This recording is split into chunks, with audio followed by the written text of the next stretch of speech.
سورہ یونس کی آیت نمبر 11، سورہ یونس کا دوسرا رکوع اور 11ویں پارے کا 7واں رکوع۔ اللہ رب العالمین نے ارشاد فرمایا، وَلَوْ يُعَجِّلُ اللَّهُ لِلنَّاسِ الشَّرَّ اسْتِعْجَالَهُم بِالْخَيْرِ، اور اگر اللہ لوگوں پر برائی ایسی جلد بھیجتا جیسی وہ بھلائی کی جلدی کرتے ہیں، لَقُضِيَ إِلَيْهِمْ أَجَلُهُمْ، تو ان کا وعدہ پورا ہو چکا ہوتا۔ وَلَوْ يُعَجِّلُ اللَّهُ لِلنَّاسِ الشَّرَّ، اگر اللہ تعالی لوگوں پر شر کو، برائی کو ایسے جلدی بھیجتا، استعجالهم بالخیر، جیسے لوگ بھلائی کی جلدی کرتے ہیں، جلدی وہ بھلائی کو چاہتے ہیں، لَقُضِيَ إِلَيْهِمْ أَجَلُهُمْ، تو ان کا وعدہ پورا ہو چکا ہوتا۔ لوگ غصے کے وقت اپنے لیے اور اپنے اہل و اولاد اور مال کے لیے بد دعائیں کرتے ہیں اور کہتے ہیں ہم ہلاک ہو جائیں، اللہ ہمیں غارت کرے، برباد کرے، اور ایسے ہی کلمات اپنی اولاد اور رشتہ داروں کے لیے کہہ گزرتے ہیں، جسے اردو میں کوسنا کہتے ہیں۔ اگر وہ دعا ایسی جلدی قبول کر لی جاتی جیسی جلدی وہ دعائے خیر کے قبول ہونے میں چاہتے ہیں، تو ان لوگوں کا خاتمہ ہو چکا ہوتا اور وہ کب کے ہلاک ہو گئے ہوتے۔ لیکن اللہ تبارک و تعالی اپنے کرم سے دعائے خیر قبول فرمانے میں جلدی کرتا ہے اور بد دعا کے قبول کرنے میں جلدی نہیں فرماتا، یہ اس کی رحمت ہے۔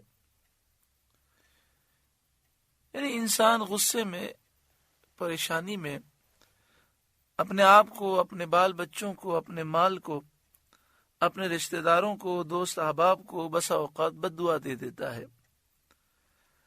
اگر اللہ تعالیٰ فوراً وہ بد دعا قبول فرما لے تو سب کا خاتمہ ہو جائے، لیکن اللہ تعالیٰ کرم فرماتا ہے اور رب العالمین دعائے خیر کو جلدی قبول فرماتا ہے اور بد دعا کو جلدی قبول نہیں فرماتا۔ لیکن انسان کو چاہیے کہ وہ احتیاط کرے اور ایسی باتیں زبان سے نہیں نکالنی چاہیے۔ یہ مرض مردوں میں بھی ہے، عورتوں میں بھی ہے۔ جب انسان بہت زیادہ پریشان ہوتا ہے تو وہ اپنے آپ کو، اپنے بال بچوں کو کوستا ہے۔ خاص طور پر عورتوں میں یہ مرض بہت زیادہ ہے۔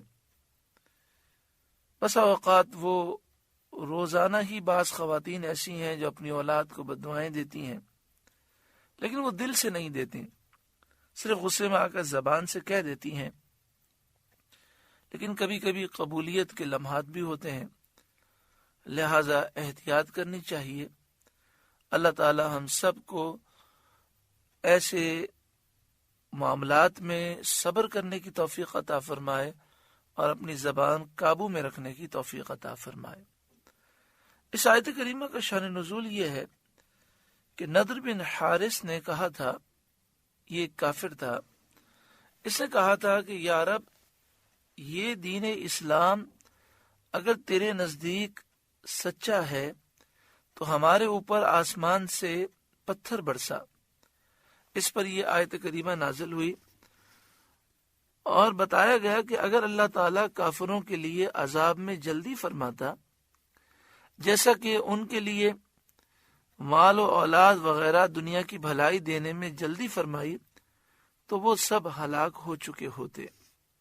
فَنَظَرُ الَّذِينَ لَا يَرْجُونَ لِقَاءَنَا فِي طُغْيَانِهِمْ يَعْمَهُونَ، تو ہم چھوڑتے ہیں انہیں جو ہم سے ملنے کی امید نہیں رکھتے، کہ اپنی سرکشی میں بھٹکتے رہیں،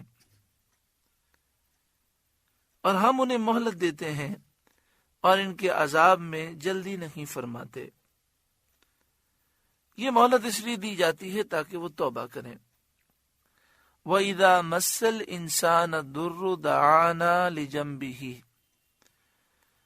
جب آدمی کو تکلیف پہنچتی ہے ہمیں پکارتا ہے لیٹے لیٹے، لِجَنبِهِ لیٹے، او قائدًا اور بیٹھے، او قائمًا اور کھڑے۔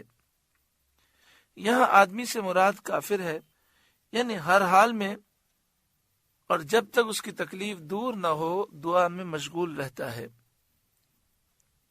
لیکن آج ہم مسلمان آپس میں اپنے معاملات پر غور کریں کہ جب نعمتیں ملتی ہیں تو لوگ نماز بھی چھوڑ دیتے ہیں، شادی کا موقع آتا ہے اتنے گناہ کرتے ہیں، اور پھر جب شادی ہو جاتی ہے اور پھر کاروبار بالکل ختم ہو جاتا ہے، بیماریاں شروع ہو جاتی ہیں، تباہی آ جاتی ہے، تو لوگ ایک دوسرے سے کہتے ہیں کہ شاید ہم پر کسی نے کچھ کر دیا ہے، حالانکہ سوچتے نہیں ہیں کہ شادی کے موقع پر ہم نے اتنے گناہ کیے ہیں، اور صرف خود نہیں کیے بلکہ لوگوں کو گناہ کی دعوت دی، سب لوگوں کو جمع کر کے گناہ کیا ہے۔ تو ان گناہوں کی نحوستیں آئی ہیں جس سے کاروبار تباہ ہو گیا، صحت تباہ ہو گئی، سکون برباد ہو گیا، اور پھر بھی وقت ہوتا ہے کہ انسان اللہ تعالیٰ کی بارگاہ میں سچی پکی توبہ کرے، لیکن جب انسان گناہ کو گناہ ہی نہ سمجھے تو کیسے توبہ کرے؟ تو خوشی کے موقع پر آج مسلمان گناہ کرتا ہے، اور جب تکلیف آتی ہے تو لیٹے لیٹے، بیٹھے بیٹھے، کھڑے کھڑے خوب اللہ کو یاد کرتا ہے۔ یہاں کافر کی مثال بیان کی گئی کہ جب آدمی کو تکلیف پہنچتی ہے ہمیں پکارتا ہے لیٹے اور بیٹھے اور کھڑے۔ فَلَمَّا كَشَفْنَا عَنْهُ ضُرَّهُ، پھر جب ہم اس کی تکلیف دور کر دیتے ہیں، مَرَّ كَأَن لَّمْ يَدْعُنَا إِلَىٰ ضُرٍّ مَّسَّ، چل دیتا ہے گویا کبھی کسی تکلیف کے پہنچنے پر ہمیں پکارا ہی نہ تھا، یعنی اپنے پہلے طریقے پر وہ چلنے لگتا ہے اور وہی کفر کا راستہ اختیار کرتا ہے اور تکلیف کے وقت کو بھول جاتا ہے۔ یہ تو کافروں کا حال قرآن نے بیان فرمایا۔ آج مسلمانوں کا حال یہ ہے کہ تکلیف میں خوب وظیفے پڑھتے ہیں، خوب عبادت کرتے ہیں، اور جب اللہ تعالیٰ تکلیف دور کر دیتا ہے تو وہی عیاشیوں والی زندگی اور وہی گناہوں والی زندگی۔ تو یہ تو کافروں کا طریقہ ہے۔ مسلمان تو تکلیف میں خوب اللہ کی عبادت کرتا ہے، اور جب نعمتیں ملتی ہیں تو شکرانے میں اور زیادہ عبادت کرتا ہے۔ كَذَلِكَ زُيِّنَ لِلْمُسْرِفِينَ مَا كَانُوا يَعْمَلُونَ، یوں ہی بھلے کر دکھائے ہیں حد سے بڑھنے والے کو ان کے کام، یعنی جو کافر ہیں، مسرفین ہیں، حد سے بڑھنے والے ہیں، ان کے کام ان کے لیے بھلے کر دکھائے ہیں، زینا مزین کر دیے گئے ہیں، تو یہ برے کاموں کو اچھا سمجھتے ہیں۔ جب دل مردہ ہو جائے، آنکھیں اندھی ہو جائیں، تو پھر مزاج بدل جاتا ہے۔ جیسے ایک بیمار آدمی ہوتا ہے تو میٹھی چیز بھی اسے کڑوی لگتی ہے، تو ایسے ہی جب کفر سے دل گندے ہو جاتے ہیں تو برے اعمال ان کافروں کو اچھے لگتے ہیں۔ اگر ایک مسلمان نیکی کو برا سمجھے اور برائی میں وہ خوش ہونے لگے تو وہ سمجھ جائے کہ اس کا دل بہت گندگی میں آگے بڑھ چکا ہے۔ کم از کم مسلمان کے دل میں اتنی تو بات ہونی چاہیے کہ اگر وہ گناہ کرتا ہے، برائی کرتا ہے، تو اس کا دل اسے ملامت کرے اور دل اسے کہے کہ یہ کام صحیح نہیں ہے۔ گناہ کو انسان گناہ سمجھے اور اس سے نفرت ضرور کرے، لیکن جہاں یہ معاملہ ہو جائے کہ گناہ کو اچھائی سمجھنے لگے اور اچھائی کو برائی سمجھنے لگے تو ایسا شخص تباہی کے بہت قریب پہنچ چکا۔ وَلَقَدْ أَهْلَكْنَا الْقُرُونَ مِنْ قَبْلِكُمْ، اور بے شک تم سے پہلے کئی قومیں ہم نے ہلاک کی، لما ظلموا، جب وہ حد سے بڑھے، وَجَاءَتْهُمْ رُسُلُهُمْ بِالْبَيِّنَاتِ، اور ان کے رسول ان کے پاس روشن دلیلیں لے کر آئے، وَمَا كَانُوا لِيُؤْمِنُوا، اور وہ ایسے تھے ہی نہیں کہ ایمان لاتے، كَذَلِكَ نَجْزِي الْقَوْمَ الْمُجْرِمِينَ، ہم یوں ہی بدلہ دیتے ہیں مجرموں کو۔ اس سے پچھلی آیت میں انسان کی بے صبری کا ذکر تھا، اور اس آیت کریمہ میں کافروں کی تباہی اور بربادی کا ذکر ہے۔ مقصد یہ ہے کہ انسان بلا کے وقت بہت ہی بے صبر ہے، اور راحت و آرام کے وقت بہت ہی زیادہ ناشکرا ہے۔ جب تکلیف پہنچتی ہے تو کھڑے لیٹے بیٹھے ہر حال میں دعا کرتا ہے، جب اللہ تکلیف دور کر دے تو شکر نہیں کرتا، اپنی وہی پرانی حالت کی طرف لوٹ جاتا ہے۔ یہ حال غافل کا ہے۔ جو مومن عقل مند ہے اس کا حال اس سے مختلف ہے، وہ مصیبت اور بلا پر صبر کرتا ہے، راحت آرام اور آسائش میں شکر کرتا ہے، تکلیف اور راحت کے تمام احوال میں اللہ تعالیٰ کے حضور تضرع و زاری، گریہ و زاری و دعا کرتا ہے۔ ایک مقام اس سے بھی اعلیٰ ہے جو مومنوں میں بھی مخصوص بندوں کو حاصل ہے، کہ جب کوئی مصیبت و بلا آتی ہے اس پر صبر کرتے ہیں اور اللہ کی تقدیر پر دل سے راضی رہتے ہیں، اور تمام احوال میں وہ شکر کرتے ہیں۔ یہاں پہ فرمایا گیا کہ تم سے پہلے کئی قومیں ہم نے ہلاک کی جو کفر میں مبتلا رہے، لما ظلموا، جب وہ حد سے بڑھے، کفر پر وہ قائم رہے، وَجَاءَتْهُمْ رُسُلُهُمْ بِالْبَيِّنَاتِ، اور ان کے رسول ان کے پاس روشن دلیلیں لے کر آئے، جو رسولوں کے سچے ہونے کی واضح دلیلیں تھیں، لیکن انہوں نے نہ مانا اور رسولوں اور انبیاء کی تصدیق نہ کی۔ وَمَا كَانُوا لِيُؤْمِنُوا، اور وہ ایسے تھے ہی نہیں کہ ایمان لاتے، یعنی ان کے دل مردہ تھے۔ كَذَلِكَ نَجْزِي الْقَوْمَ الْمُجْرِمِينَ، ہم یوں ہی مجرموں کو بدلہ دیتے ہیں۔ یعنی دین سے اگر کوئی دور ہو جائے تو یہ بھی اللہ کا غضب ہے۔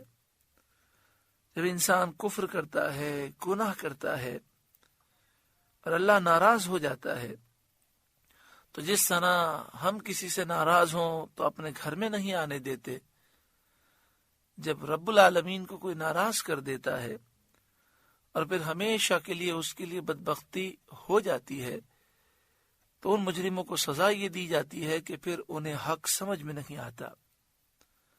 ثم جعلناکم خلائف فی الارض من بعدہم، پھر ہم نے ان کے بعد تمہیں زمین میں جانشین کیا، لننظر کیف تعملون، کہ دیکھیں تم کیسے کام کرتے ہو، تاکہ تمہارے ساتھ تمہارے عمل کے مطابق معاملہ فرمائیں۔ وَإِذَا تُتْلَى عَلَيْهِمْ آيَاتُنَا بَيِّنَاتٍ، اور جب ان پر ہماری روشن آیتیں پڑھی جاتی ہیں، وہ آیتیں جن میں توحید کا ذکر ہے، بتوں کی مذمت ہے، شرک کی برائی ہے، بت پرستی کی برائی ہے، اور بت پرستوں مشرکوں کی سزا کا بیان ہے۔ قال الذین لا یرجون لقاء نأت بقرآن غیر ھذا، تو وہ کہنے لگتے ہیں جنہیں ہم سے ملنے کی امید نہیں، لا یرجون لقاءنا، جنہیں ہم سے ملنے کی امید نہیں، یعنی وہ آخرت پر ایمان نہیں رکھتے۔ وہ کہتے ہیں کہ اس کے سوا اور قرآن لے آئیے، جس میں بتوں کی برائی نہ ہو، او بدل ہو یا اسی کو بدل دیجئے۔ کفار کی ایک جماعت نے نبی کریم صلی اللہ علیہ وآلہ وسلم کی خدمت میں حاضر ہو کر کہا کہ اگر آپ چاہتے ہیں کہ ہم آپ پر ایمان لے آئیں تو آپ اس قرآن کے سوا دوسرا قرآن لائیے جس میں لات و عزا، منات وغیرہ بتوں کی برائی اور ان کی عبادت چھوڑنے کا حکم نہ ہو، اور اگر اللہ ایسا قرآن نازل نہ کرے تو آپ اپنی طرف سے بنا لیجئے یا اسی قرآن کو بدل کر ہماری مرضی کے مطابق کر دیجئے تو ہم ایمان لے آئیں گے۔ ان کا یہ کلام یا تو بطریق تمسخر اور استہزاء تھا، یعنی یہ بات انہوں نے مذاق اڑانے کے لیے کہی تھی، یا انہوں نے تجربے اور امتحان کے لیے ایسا کہا تھا کہ اگر یہ دوسرا قرآن بنا لائیں یا اس کو بدل دیں تو ثابت ہو جائے گا کہ قرآن اللہ کا کلام نہیں ہے۔ اللہ تعالیٰ نے اپنے حبیب صلی اللہ علیہ وآلہ وسلم کو حکم دیا کہ اس کا یہ جواب دیں جو آگے موجود ہے۔ قل، اے محبوب آپ فرمائیے، ما یکون لی ان ابدلہ من تلقاء نفسی، مجھے نہیں پہنچتا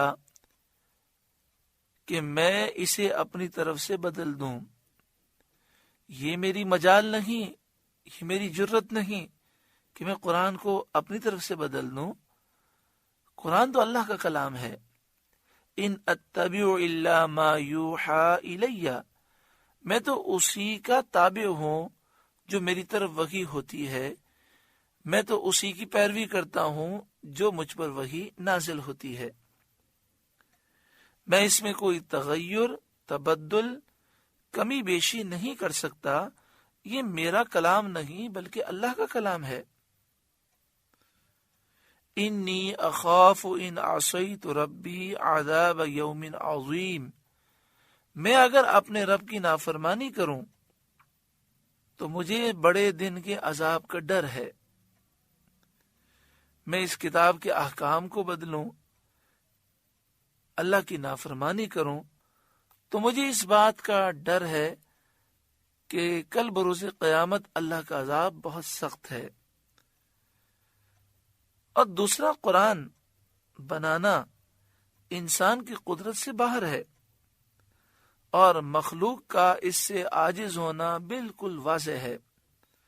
قل، اے محبوب آپ فرمائیے، لو شاء اللہ ما تلوتہ علیکم، اگر اللہ چاہتا تو میں اسے تم پر نہ پڑھتا، ولا ادراکم بہ، اور نہ وہ تم کو اس سے خبردار کرتا، یعنی اس کی تلاوت محض اللہ کی مرضی سے ہے، اللہ کے حکم سے ہے۔ فقد لبثت فیکم عمرا من قبل، تو میں اس سے پہلے تم میں اپنی ایک عمر گزار چکا ہوں، اور 40 سال تم میں رہا ہوں۔ اس زمانے میں میں تمہارے پاس کچھ نہ لایا، اور میں نے تمہیں کچھ نہیں سنایا۔ تم نے میرے احوال کا خوب مشاہدہ کیا ہے، میں نے کسی سے ایک حرف نہیں پڑھا، کسی کتاب کا مطالعہ نہیں کیا۔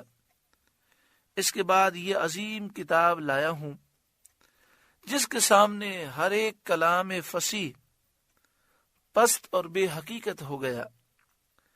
اس کتاب میں نفیس علوم ہیں، اصول اور فروع کا بیان ہے، احکام اور آداب ہیں، مکارم اخلاق کی تعلیم ہے، غیبی خبریں ہیں۔ اس کی فصاحت و بلاغت نے ملک بھر کے فصحاء اور بلغاء کو عاجز کر دیا ہے۔ ہر عقل سلیم والا اس بات کو جانتا ہے کہ یہ اللہ کا کلام ہے۔ ہر صاحب عقل سلیم کے لیے یہ بات سورج سے زیادہ روشن ہے کہ یہ بغیر وحی الہی کے ممکن ہی نہیں ہے۔ افلا تعقلون، تو کیا تمہیں عقل نہیں؟ کہ اتنا سمجھ سکو کہ یہ قرآن اللہ کی طرف سے ہے، مخلوق کی قدرت میں نہیں ہے کہ وہ اس کا مثل بنا سکے۔ فمن اظلم ممن افترى علی اللہ کذبا، اور اس سے بڑھ کر ظالم کون جو اللہ پر جھوٹ باندھے، اس کے لیے شریک بتائے اور یہ کہے کہ اللہ وحدہ لا شریک کے علاوہ کوئی اور خدا ہے، الہ معبود ہے۔ او کذب بآیاتی، یا اس کی آیتیں جھٹلائے، یعنی کائنات کا سب سے بڑا ظالم وہ ہے جو اللہ پر جھوٹ باندھے اور اس کی آیتیں وہ جھٹلائے۔ انہ لا یفلح المجرمون، بے شک مجرموں کا بھلا نہ ہوگا، بے شک مجرم کبھی کامیاب نہ ہوں گے۔ وَيَعْبُدُونَ مِن دُونِ اللَّهِ مَا لَا يَضُرُّهُمْ، اور اللہ کے سوا ایسی چیز کو پوجتے ہیں، یعنی بتوں کو پوجتے ہیں، لا يَضُرُّهُمْ وَلَا يَنفَعُهُمْ، نہ انہیں کچھ نقصان دے سکے اور نہ انہیں کوئی نفع دے سکے۔ ما لا يَضُرُّهُمْ، ایسی چیز کو پوجتے ہیں جو انہیں نقصان نہیں دے سکتی، ولا ينفعهم، اور نہ ہی نفع دے سکتی ہے۔ وَيَقُولُونَ هَؤُلَاءِ شُفَعَاؤُنَا عِندَ اللَّهِ، اور کہتے ہیں کہ یہ اللہ کے یہاں ہمارے سفارشی ہیں، یعنی دنیاوی امور میں یہ اللہ کے حضور ہماری سفارش کرتے ہیں، کیونکہ یہ تو آخرت کو مانتے ہی نہیں تھے اور مرنے کے بعد اٹھنے کا تو ان کا عقیدہ ہی نہیں تھا۔ قل، اے محبوب آپ فرمائیے، اتنبئون اللہ بما لا يعلم فی السماوات ولا فی الارض، کہ اللہ کو وہ بات بتاتے ہو جو اس کے علم میں نہ آسمانوں میں ہے نہ زمین میں، یعنی اس کا وجود ہی نہیں، کیونکہ جو چیز موجود ہے وہ ضرور علم الہی میں ہے۔ سبحانہ وتعالی عما یشرکون، اسے پاکی اور برتری ہے ان کی شرک سے، یعنی یہ بتوں کو اللہ کا شریک کہتے ہیں، خدا کہتے ہیں، بالکل جھوٹی بات ہے اور باطل بات ہے۔ وما کان الناس الا امۃ واحدہ، اور لوگ ایک ہی امت تھے، فاختلفوا، پھر مختلف ہو گئے۔ یہاں پہ فرمایا گیا کہ لوگ پہلے ایک ہی امت تھے، اس سے کیا مراد ہے؟ تو فرمایا ایک امت سے مراد یہ ہے کہ سب دین اسلام پر تھے۔ حضرت آدم علیہ السلام نے اپنی اولاد کو دین اسلام کا درس دیا۔ زمانہ حضرت آدم علیہ السلام میں قابیل کے حابیل کو قتل کرنے کے وقت تک حضرت آدم علیہ السلام اور ان کی اولاد ایک ہی دین پر تھے۔ اس کے بعد ان میں اختلاف ہوا، جب قابیل نے حابیل کو قتل کر دیا، شہید کر دیا، تو اس کے بعد قابیل گمراہ ہوا اور یہ آگ کی پوجا کرنے لگا۔ اس سے پہلے سب دین اسلام ہی پر تھے۔ اسی طرح حضرت نوح علیہ السلام تک ایک قول یہ ہے کہ جو فرمایا کہ سب ایک ہی دین پر تھے، تو بعض نے کہا کہ زمانہ نوح علیہ السلام تک ایک دین پر رہے، پھر اختلاف ہوا، یعنی حضرت آدم علیہ السلام سے قابیل تک سب ایک دین پر تھے۔ قابیل آگ کا پجاری ہوا، پھر آہستہ آہستہ اس نے شیطان کے بہکاوے میں آ کر گمراہی کا کام کیا۔ جب حضرت نوح علیہ السلام کا زمانہ آیا تو اس سے پہلے لوگ گمراہی کی طرف آنے لگے اور پھر دنیا کی اکثریت بت پرستی میں مبتلا ہو گئی، تو حضرت نوح علیہ السلام مبعوث فرمائے گئے۔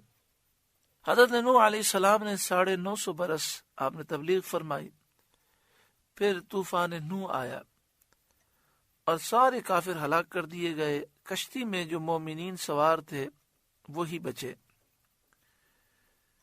تو حضرت نوح علیہ السلام کے کشتی سے اترنے کے وقت سب لوگ ایک دین اسلام پر تھے، یعنی وہ 72 یا 78 افراد جو کشتی سے اترے وہ دین اسلام پر تھے، اور پھر حضرت نوح علیہ السلام کے جو ان افراد میں 3 بیٹے تھے ان سے اولاد کا سلسلہ ہوا، وہ ایک دین پر تھے اور پھر ان میں اختلاف پیدا ہوا۔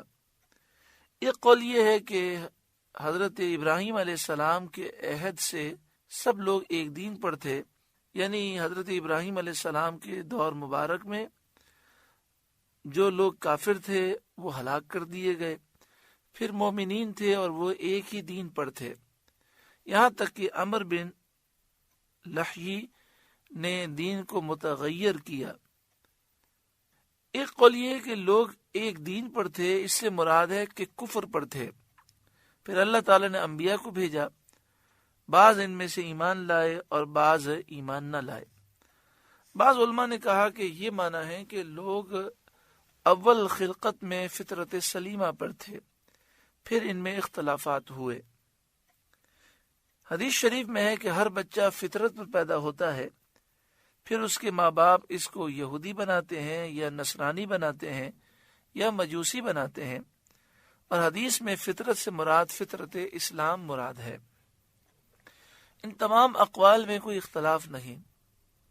ان تمام اقوال کا خلاصہ یہ ہے کہ اللہ تعالیٰ نے ہر ایک کو اسلام کی فطرت پر پیدا کیا، کسی نے اپنے بچے کو یہودی بنایا، کسی نے عیسائی بنایا، اور گمراہیت کی طرف وہ لے گئے۔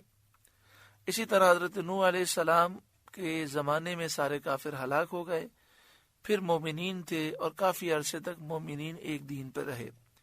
حضرت ابراہیم علیہ السلام کے زمانے میں عرب میں جو کافر تھے وہ ہلاک ہوئے، اور پھر عرب کے لوگ حضرت ابراہیم علیہ السلام کے دین پر تھے، یہاں تک کہ عمر نامی شخص نے ان کے دین کو متغیر کیا۔ وَمَا كَانَ النَّاسُ إِلَّا أُمَّةً وَاحِدَةً فَاخْتَلَفُوا، لوگ ایک ہی امت تھے پھر مختلف ہوئے۔ وَلَوْلَا كَلِمَةٌ سَبَقَتْ مِن رَبِّكَ لَقُضِيَ بَيْنَهُمْ فِيمَا فِيهِ يَخْتَلِفُونَ، اگر تیرے رب کی طرف سے ایک بات پہلے نہ ہو چکی ہوتی تو یہی ان کے اختلافوں کا ان پر فیصلہ ہو گیا ہوتا۔ یعنی اللہ تعالیٰ نے ہر امت کے لیے ایک میعاد مقرر فرما دی ہے، جب تک وہ میعاد پوری نہیں ہوگی اللہ کا عذاب نہیں آئے گا۔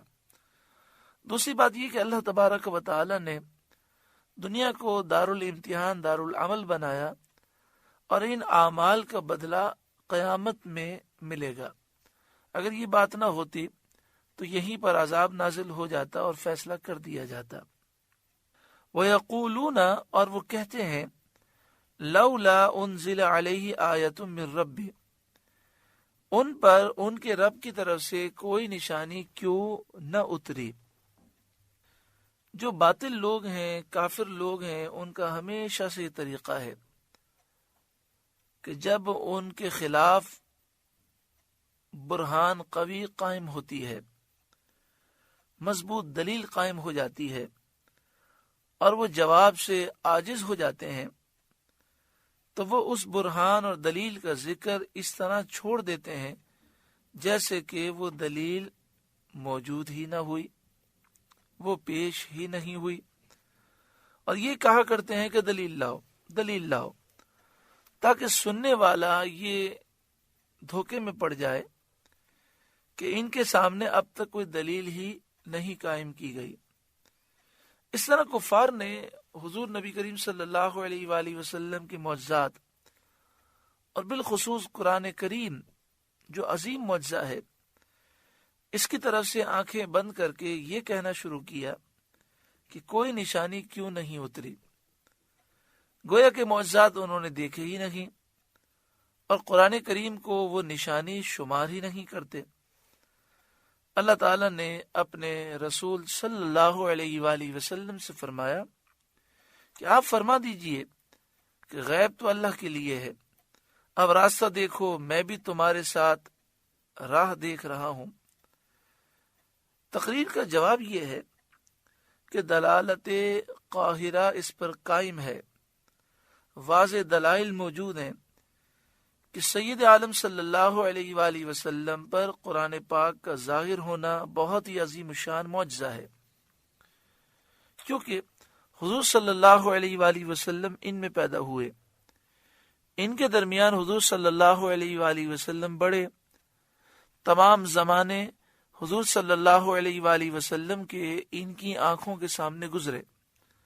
وہ خوب جانتے ہیں کہ آپ صلی اللہ علیہ وآلہ وسلم نے نہ کسی کتاب کا مطالعہ کیا، نہ کسی استاد کی شاگردی کی، یک بارگی قرآن کریم آپ پر ظاہر ہوا، اور ایسی بے مثال اعلیٰ ترین کتاب کا ایسی شان کے ساتھ نزول بغیر وحی کے ممکن ہی نہیں۔ یہ قرآن کریم کے معجزہ قاہرہ ہونے کی برہان اور دلیل ہے۔ جب ایسی مضبوط برہان اور دلیل قائم ہے تو نبوت کو ثابت کرنے کے لیے کسی دوسری نشانی کا طلب کرنا قطعاً غیر ضروری ہے۔ ایسی حالت میں اس نشانی کا نازل کرنا نہ کرنا اللہ تعالیٰ کی مشیت پر ہے، چاہے کرے چاہے نہ کرے۔ تو یہ امر غیب ہوا، اور اس کے لیے انتظار لازم آیا کہ اللہ کیا کرتا ہے۔ لیکن وہ یہ غیر ضروری نشانی جو کفار نے طلب کی ہے، نازل فرمائے یا نہ فرمائے، نبوت ثابت ہو چکی ہے، اور رسالت کا ثبوت کئی معجزات سے کمال کو پہنچ چکا ہے۔ اس لیے فرمایا فقل، اے محبوب آپ فرما دیجئے، انما الغیب للہ فانتظروا، غیب تو اللہ کے لیے ہے، اب راستہ دیکھو۔ انی معکم من المنتظرین، میں بھی تمہارے ساتھ راستہ دیکھ رہا ہوں۔ سورہ یونس کا دوسرا رکوع مکمل ہوا۔ اللہ رب العالمین اس رکوع کے نور سے ہمارے قلوب کو روشن و منور فرمائے۔ اس میں کئی نصیحتیں ہیں۔ اس میں یہ بھی ہے کہ کافروں کا طریقہ یہ ہے کہ مصیبت میں اللہ کو یاد کرتے ہیں، اور راحت میں گناہ کرتے ہیں، کفر اور سرکشی کرتے ہیں، اللہ کو بھول جاتے ہیں۔ لیکن مومن کا طریقہ یہ بیان ہوا کہ مصیبت میں بھی اللہ کو یاد کرتے ہیں، راحت میں بھی یاد کرتے ہیں، بلکہ نعمتوں کا نزول ہوتا ہے تو زیادہ اللہ کی فرمانبرداری کرتے ہیں، شکر کرتے ہیں۔ اللہ تعالی ہم سب کو عمل کی توفیق عطا فرمائے۔ اللہ اللہ